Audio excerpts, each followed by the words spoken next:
नीम में एक खास बात यह है कि खासकर जब इसे हल्दी के साथ लिया जाता है तब आपके अंदर मौजूद हर तरह के कीटाणु मर जाते हैं।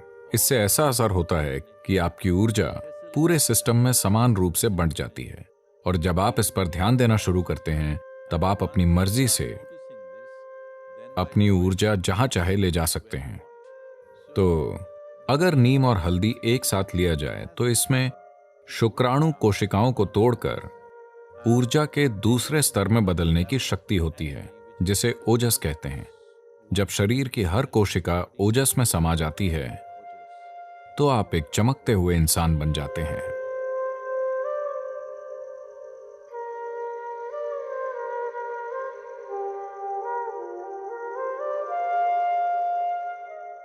तो योग केंद्र में दिन की शुरुआत नीम और हल्दी की एक छोटी गोली खाकर होती है।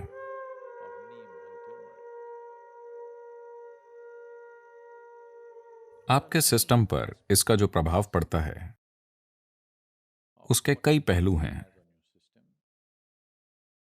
पर सबसे पहले नीम का पेड़ जो आमतौर पर पूरे भारत में पाया जाता है, आज शायद दुनिया भर में 10 से 12 अलग अलग जगहों में उगाया जा रहा है। यह मूल रूप से भारतीय उपमहाद्वीप का पेड़ है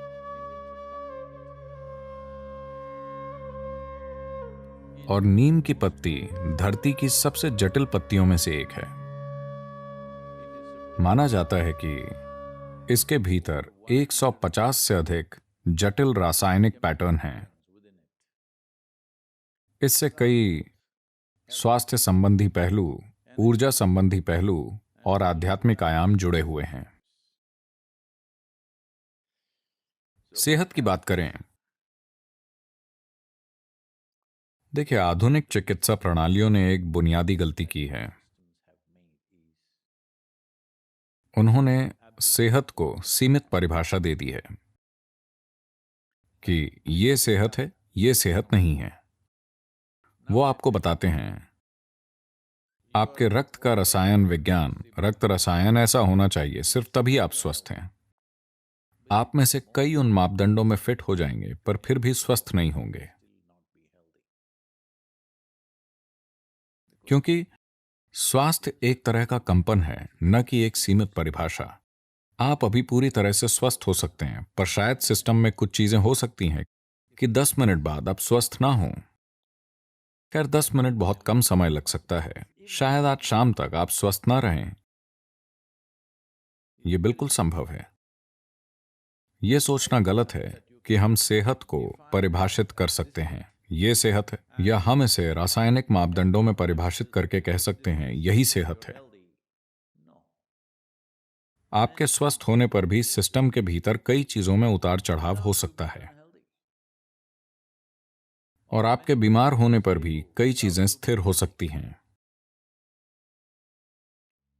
तो ये जानने के बाद आइए जानते हैं कि नीम आपके सिस्टम में क्या करता है। इसका एक प्रभाव एकदम नजर आता है, वो है आपके आहार के ट्रैक्ट को साफ रखना।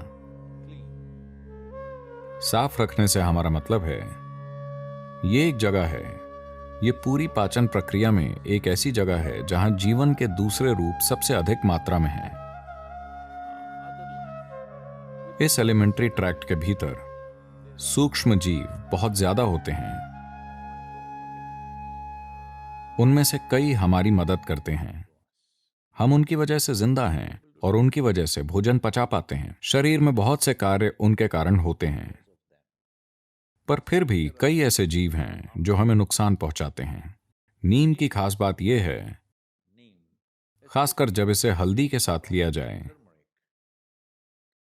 अगर ये दो चीजें एक साथ ली जाएं, तो मोटे तौर पर वो चीजें जो शरीर के लिए जरूरी नहीं हैं, वो चीजें जो शरीर को नुकसान पहुंचा सकती हैं, किसी भी तरह के कीटाणु नष्ट हो जाते हैं। All these things get eliminated.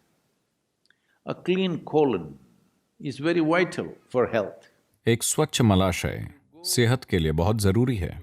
यदि आप किसी भी पारंपरिक चिकित्सक के पास जाते हैं जैसे कि आयुर्वेदिक चिकित्सक या सिद्ध वैद्य या पूर्वी चिकित्सा, तो आपकी स्वास्थ्य समस्या जो भी हो, सबसे पहले वो आपको शुद्ध करेंगे, क्योंकि वो आपके मलाशय को साफ करना चाहते हैं। आपके शारीरिक और मानसिक स्वास्थ्य के लिए वो आपके मलाशय को साफ करना चाहते हैं। अगर आप सिर्फ इस बारे में थोड़ा सचेत हो जाएं कि आप कैसे खाते हैं, तो आपके शरीर में और आपके दिमाग में जो होता है वो बहुत हद तक प्रभावित हो सकता है। देखिए, अगर आप किसी भी ढांचे का निर्माण करते हैं तो एक डिजाइन होती है, एक वास्तुशिल्प डिजाइन होती है, पर एक जरूरी चीज ये भी होती है कि सामग्री की गुणवत्ता और ढांचा बनाना और बनाने की कुशलता जरूरी होती है। सिर्फ इसलिए कि डिजाइन बहुत अच्छी है, इसका मतलब ये नहीं कि इमारत महान हो जाएगी। जो सामग्री बनाने में लगती है और कौन बना रहा है, इससे बहुत बड़ा फर्क पड़ता है। ये बात शरीर के लिए भी सच है। इसकी डिजाइन बिल्कुल ठीक है। It took millions and millions of years to perfect this design. इस डिजाइन को ऐसा बनाने में लाखों साल लगे हैं। ये डिजाइन बनाने के लिए विकास प्रक्रिया में काफी लंबा समय लगा, पर शरीर का बनना और इसको बनाने के लिए उपयोग की जाने वाली सामग्री बहुत महत्वपूर्ण है।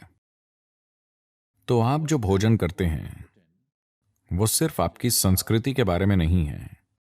शायद संस्कृतियां उस स्थान में जीवन चलाने की जरूरतों के अनुसार विकसित हुई होंगी। दुनिया के विभिन्न हिस्सों की संस्कृतियां वहां उपलब्ध चीजों के हिसाब से और जीवन चलाने की जरूरतों के अनुसार विकसित हुई थीं। वहां की अर्थव्यवस्थाओं और जीवन के हिसाब से, वहां के आजीविका के मुख्य रूप के हिसाब से संस्कृतियों का विकास हुआ। संस्कृतियां कभी भी परफेक्ट नहीं होती। दुर्भाग्य से लोग संस्कृति के आधार पर अपनी पहचान बना लेते हैं और उन्हें लगता है कि उनकी संस्कृति परफेक्ट है। दुनिया में कोई भी संस्कृति परफेक्ट नहीं है, क्योंकि इस पीढ़ी में जो अजीब काम आप करते हैं वो कल की संस्कृति बन जाती है। और आप सोचते हैं कि आप ये काम बहुत सचेत होकर कर रहे हैं। नहीं, ये बस होते रहते हैं, है ना? आज आप जो भी बकवास करते हैं, अगली पीढ़ी उसे अपनाती है या अस्वीकार कर देती है और उल्टा करना शुरू कर देती है। जो भी हो, इसी पीढ़ी की संस्कृति से अगली पीढ़ी की संस्कृति पैदा होती है। तो संस्कृति के हिसाब से आप जो खा रहे हैं उसका महत्व नहीं है। इस प्रणाली के लिए सबसे अच्छा क्या होगा, इस मशीन को कैसे ईंधन के लिए डिजाइन किया गया है, यह जानना बहुत जरूरी है। तो अगर आप इसे देखें, इसे इस तरह समझिए, शरीर की पाचन प्रक्रिया को संतुलन और कुशलता के एक निश्चित स्तर पर रखना बहुत जरूरी है। अपने जीवन में आप जितना काम करना चाहते हैं उसके लिए कितना खाना जरूरी है। हम अपने सभी वाहनों की ईंधन कुशलता की बात कर रहे हैं। 1950 के दशक को देखें, वो दौर बेहतर थे। अमेरिका में 60 और 70 के दशक की कारें, अगर आप 10 कारों को तोड़ें तो एक युद्धपोत का निर्माण हो सकता है। कार बनाने में वो इतना धातु इस्तेमाल करते थे। अब वो हल्के वाहन बना रहे हैं और इसीलिए एक महत्वपूर्ण पहलू ईंधन कुशलता है। 1 मील की यात्रा करने के लिए कितना पेट्रोल चाहिए? यहां हम पर्यावरण के बारे में सोच रहे हैं, अपनी सेहत के बारे में सोचें। यानी हमें ऊर्जा की एक इकाई बनाने के लिए कितना खाना चाहिए? जितना ज्यादा खाना चाहिए उतना सिस्टम पर ज्यादा भार है। तो अगर आप खुद महसूस नहीं कर पाते तो हर दिन सुबह अगर आप खाली पेट थोड़ा सा नीम और हल्दी खाकर कुछ गुनगुना पानी पिएं, It will bring that sense to you. तो इससे आप में समझदारी आएगी, क्योंकि शरीर भोजन के प्रति विशेष प्रतिक्रिया देगा। यह आपको बताएगा कि कब आपने काफी खा लिया है। आप इसे खुद समझ नहीं पा रहे हैं, पर शरीर की हर कोशिका बोलेगी। Because neem and turmeric together creates a certain access to the cellular level.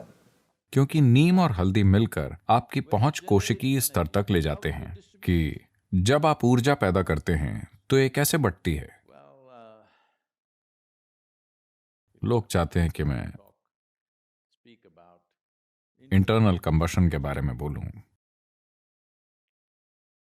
तो ऊर्जा किस तरह से बढ़ती है, जिसे एक गाड़ी में ट्रांसमिशन कहा जाता है, उससे तय होता है कि गाड़ी कितनी कुशल है और एक मात्रा में शक्ति पैदा करने के लिए कितना ईंधन लेती है। इंजन की शक्ति एक चीज है, पहियों तक पहुंचने वाली शक्ति अलग चीज है, बिल्कुल अलग। आज दुनिया की टॉप रेसिंग कारें सिर्फ 2.7 लीटर हैं। यही फॉर्मूला 1 के लिए तय की गई सीमा है, पर वो सबसे तेज मशीनें हैं क्योंकि इंजन में पैदा हुई शक्ति और पहिए तक पहुंचने वाली शक्ति में बहुत कम फर्क है, बिल्कुल कम। यहां ऐसे पिकअप ट्रक हैं जो इंजन पर 700 bhp उत्पन्न करते हैं, पर पहिए तक जो पहुंचता है वो अलग बात है। तो ट्रांसमिशन नाम की एक चीज होती है। तो आप अपने पेट में क्या उत्पन्न करते हैं, वो सब कहां जाता है, वो किस हद तक जाता है, ये एक बहुत ही महत्वपूर्ण पहलू है। पर आज की दुनिया में लोग इसके प्रति सचेत नहीं हैं। अगर आप इसे सुविधाजनक बनाना चाहते हैं तो इसके लिए योगाभ्यास हैं, पर उसकी मदद के लिए नीम और हल्दी एक जबरदस्त प्रक्रिया हो सकती है, क्योंकि इससे ऐसा होता है कि आपकी ऊर्जा समान रूप से बढ़ती है। और जब आप ये समझना शुरू कर देते हैं तो आप ऊर्जा को अपनी मर्जी से जहां चाहे वहां भेज सकते हैं। ऊर्जा को अपनी मर्जी से जहां चाहे वहां भेजने का मतलब है, अगर मैं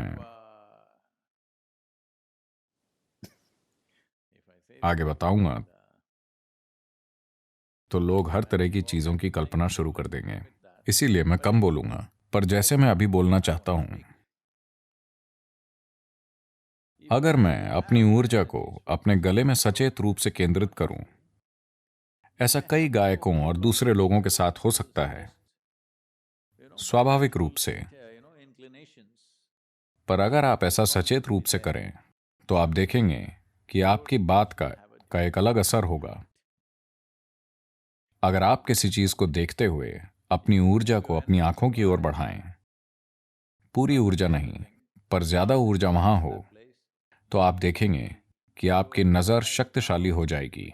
सभी की आंखें हैं, शायद 2020 नहीं, नहीं, मैं साल की बात नहीं कर रहा हूं, मैं नजर की बात कर रहा हूं।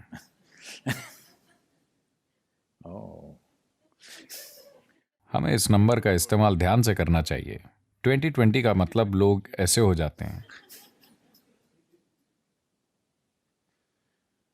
तो शायद आपकी दृष्टि सामान्य हो पर शक्ति एक सी ना हो। सभी एक जितना नहीं समझ पाएंगे, एक सी गहराई से नहीं समझ पाएंगे। इस तरह कई पहलू हैं। आप अपने हाथों से कुछ करना चाहते हैं, अगर आप अपनी ऊर्जा अपने हाथों में केंद्रित कर सकते हैं तो आपका स्पर्श एक अलग स्तर का होगा। तो अगर ऐसा होना है तो सबसे पहले और सबसे जरूरी बात यह है कि सिस्टम में ऊर्जा ठीक से बटी हो। खाली पेट नीम और हल्दी खाने से इस दिशा में चमत्कार करता है। जो लोग किसी प्रकार की साधना कर रहे हैं उनके लिए यह बहुत महत्वपूर्ण है। इसके दूसरे आयाम हैं। अगर हम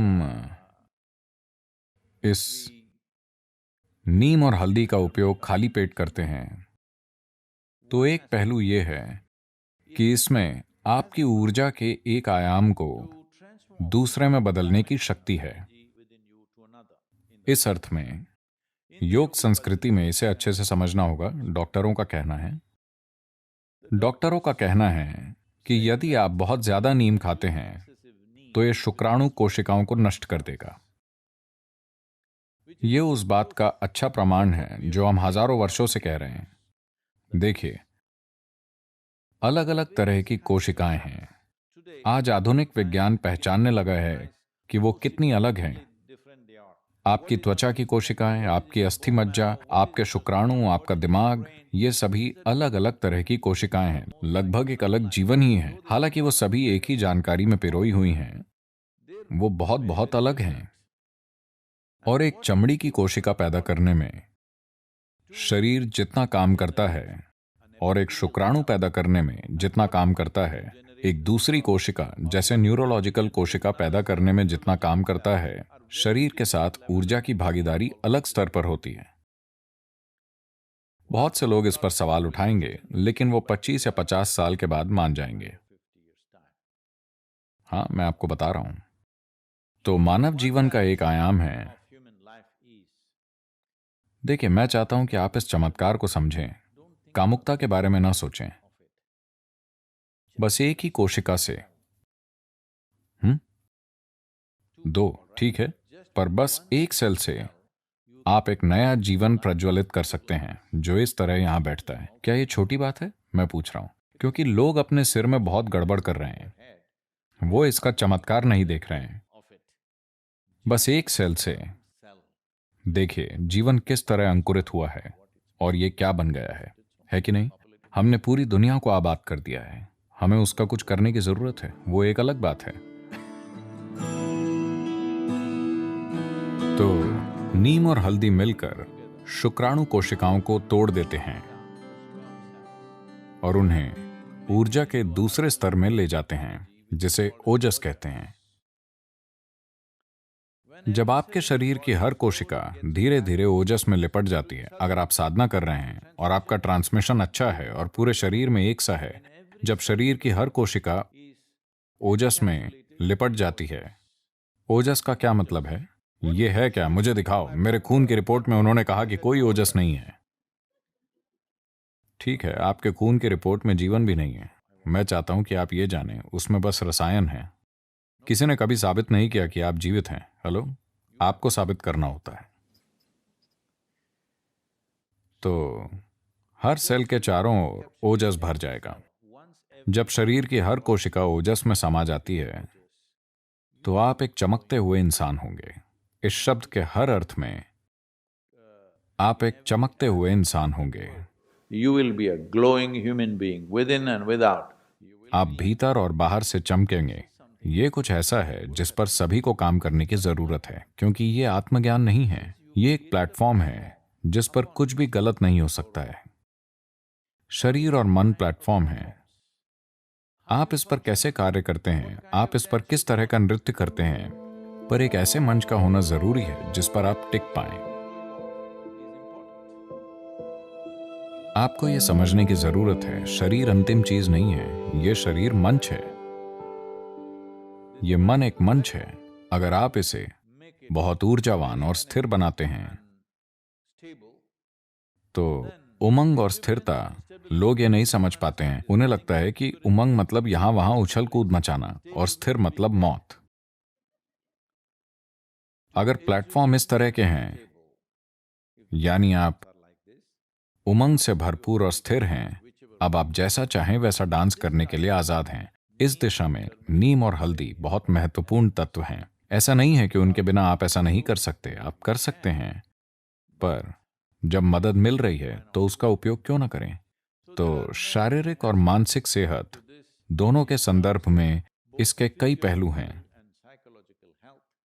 तो ये एक संभावना है, एक ऐसी चीज का उपयोग करने के बारे में है जो आपको मदद करती है, और एक ऐसे वातावरण का उपयोग करना जो आपको एक प्रकार की ऊर्जा में भिगोएगा, पूरे शरीर को नहीं। शरीर की हर कोशिका में ओजस की सुरक्षा परत होनी चाहिए, फिर आप रोग मुक्त और परेशानी मुक्त होकर जी सकते हैं। सबसे बड़ी बात है कि आप एक ही साथ उमंग से भरपूर और स्थिर रहते हैं।